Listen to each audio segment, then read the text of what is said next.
Il existe depuis peu dans l'armée française un nouveau matériel blindé qui à première vue surprend par sa ligne élégante et racée. Ce char léger, puissant, maniable est officiellement nommé char de 13 tonnes, 75, modèle 51. Il est plus connu sous le nom d'AMX. Son équipage est composé de 3 hommes, un chef de char faisant fonction de chargeur au combat, un tireur et un pilote. Son châssis, équipé d'un moteur de conception très moderne, lui confère une mobilité stratégique et surtout tactique remarquable.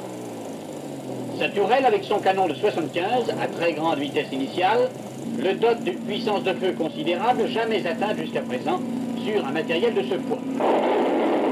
Sa silhouette générale et ses faibles dimensions en hauteur surtout lui permettent d'utiliser facilement le terrain au combat et de suppléer ainsi à la faiblesse de tendant, mais le personnel et les organes mécaniques à l'abri des armes automatiques d'infanterie jusqu'à 20 mm de calibre et des éclats d'obus d'artillerie.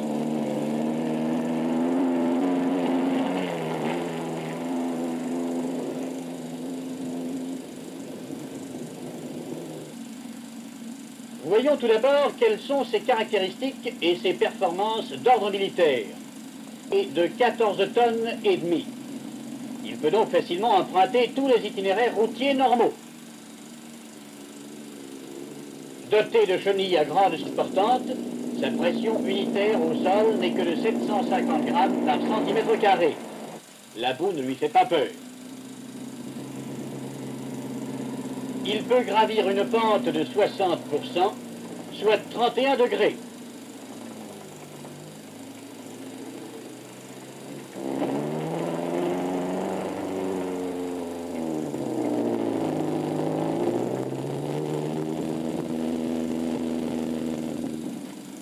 Franchir en marche avant un mur de 60 cm de hauteur.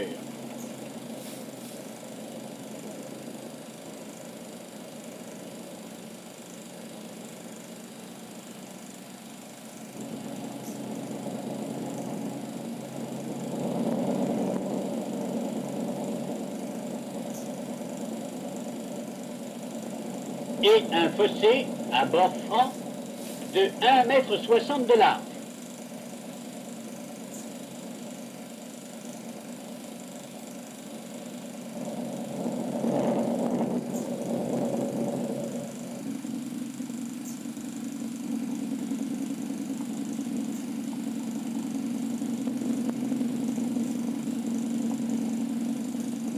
Sans aucune préparation, peut traverser un cours d'eau à gué avec une profondeur de 0,80 m.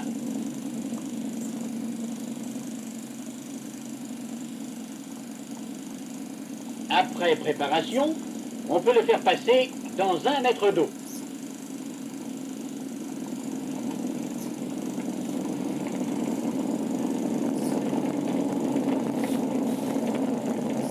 La vitesse sur route peut atteindre 65 à 70 km à l'heure.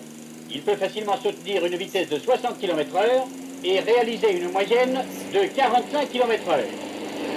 Ces réservoirs d'une contenance totale de 430 litres lui assurent une autonomie de 300 km ou 8 heures de marche. En utilisant un dispositif de blocage de chenilles, il peut virer sur une route de 4 mètres de large. Nous allons maintenant examiner en détail les organes qui composent son châssis et sa tourelle.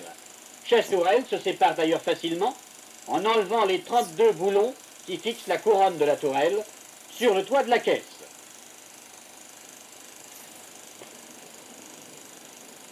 Le châssis est caractérisé par sa faible hauteur et son profilage. À l'avant, nous trouvons le moteur, le poste de conduite et les organes de transmission.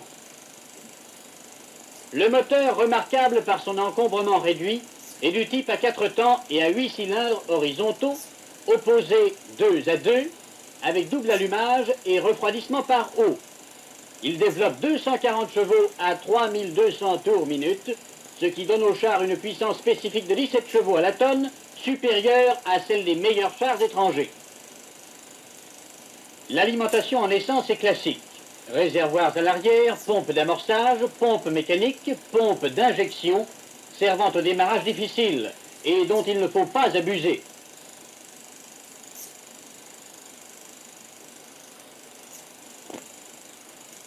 Le moteur est équipé de 2 carburateurs Zénith placés à l'avant.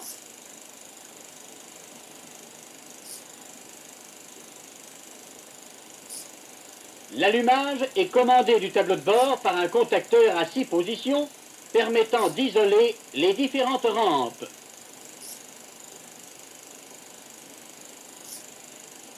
Il est assuré par 2 magnétos placés à l'arrière du moteur. La magnéto gauche est reliée aux bougies du haut de la rampe gauche et aux bougies du bas de la rampe droite.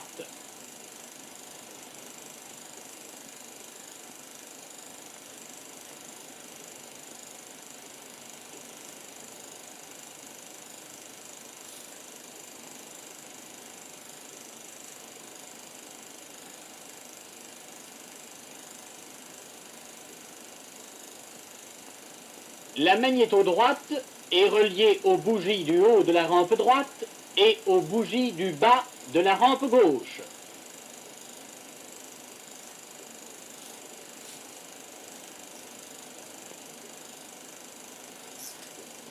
L'équipement électrique comporte également 4 batteries placées entre le panier de tourelle et la caisse, alimentées par une dynamo située sur le moteur et qui peuvent être mises hors circuit par un coupe-circuit général.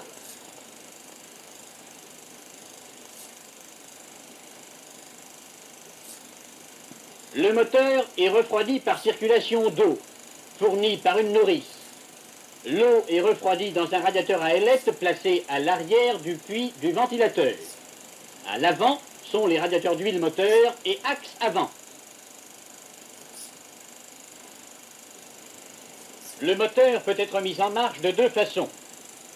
Normalement, par un démarreur électrique classique commandé du tableau de bord et placé au-dessus du moteur. Ou exceptionnellement par le démarreur Berger, système hydraulique qui consiste à lancer le moteur sous l'impulsion d'huile sous forte pression, emmagasiné dans un accumulateur oléopneumatique.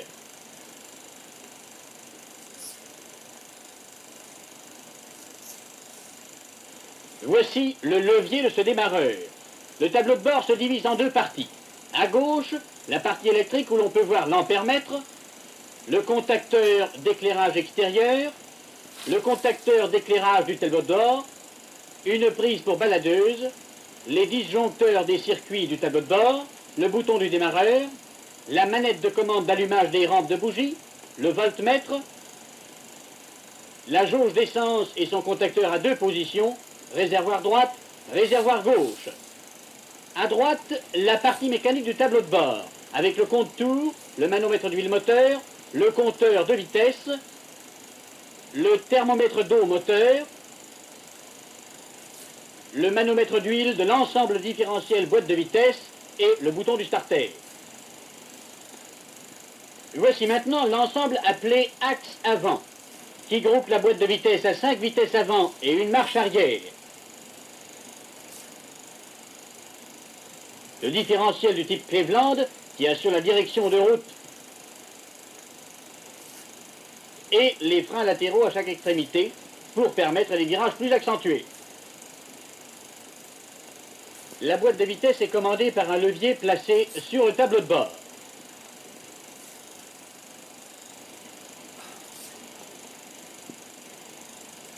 Le différentiel et les freins latéraux sont commandés par 2 séries de leviers différents, et des leviers de direction normaux,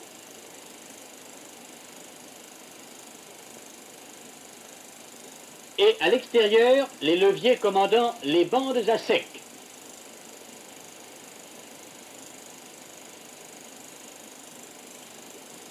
Voici maintenant le train de roulement.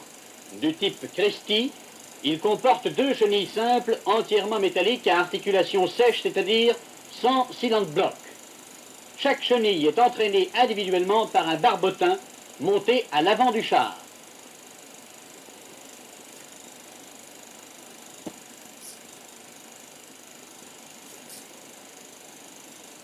Il y a 5 galets de roulement.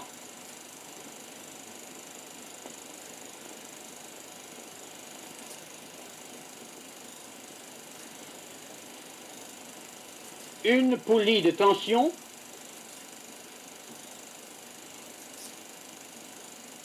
et 2 rouleaux porteurs par chenille.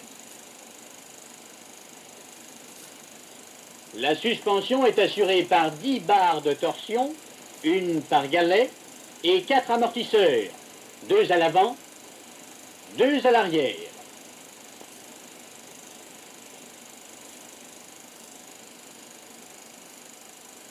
Voici les graisseurs des barres de torsion, tous groupés contre la caisse.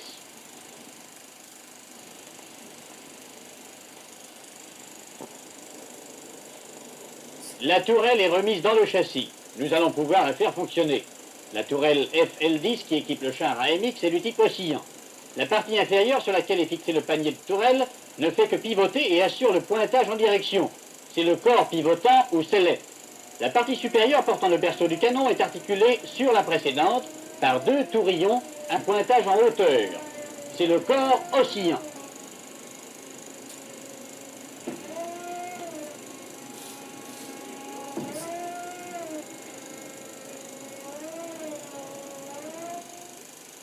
Le pointage de la tourelle en direction peut s'effectuer soit en commande manuelle, soit en commande hydraulique.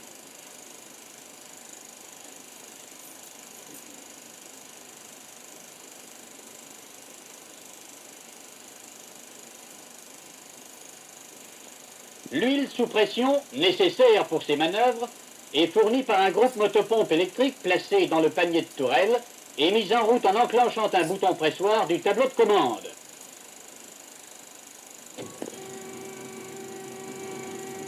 Tireurs et chefs de char ont chacun à leur disposition une commande hydraulique vitesse. Seul le tireur possède une commande position, qui est actionnée par le même volant que celui servant à la commande manuelle.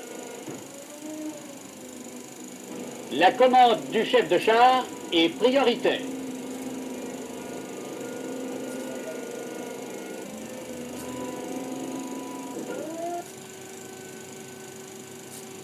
Le pointage du canon en site peut s'effectuer également en commande manuelle ou hydraulique.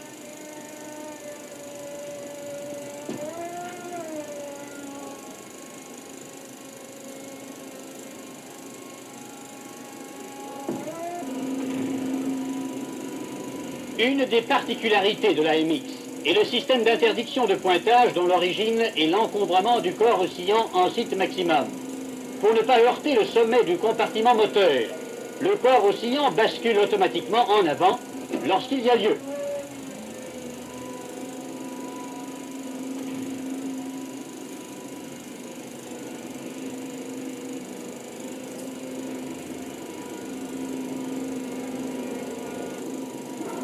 Le canon a une longueur de 4,64 m.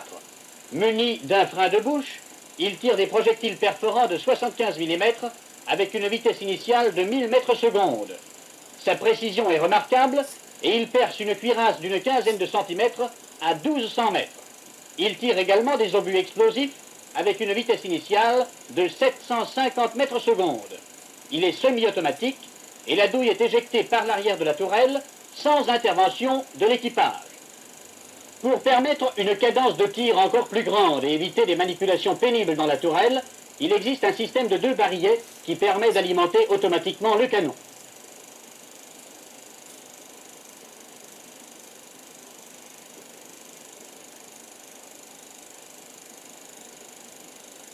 Le chef de char actionne les barillets. L'obus tombe dans la glissière. Le chef de char actionne le refouloir. L'obus est introduit dans la chambre. La culasse se ferme. La mise de feu du canon est actionnée par le tireur soit au pied, soit électriquement.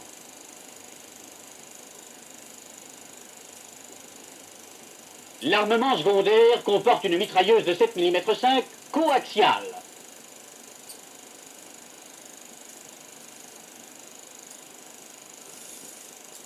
Alimentée par des chargeurs circulaires et dont la détente est actionnée par le pied du tireur.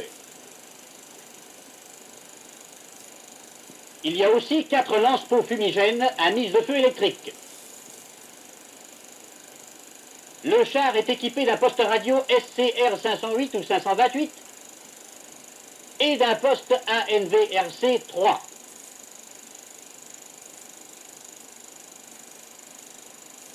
Il existe un équipement interphone qui relie entre eux chef de char, tireur,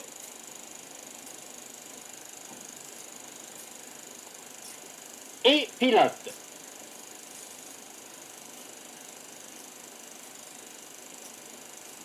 L'équipement optique comprend pour le tireur une lunette de tir et 2 épiscopes.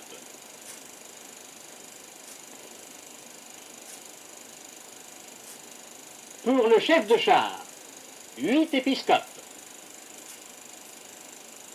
Et pour le pilote, 3 épiscopes, dont un mobile.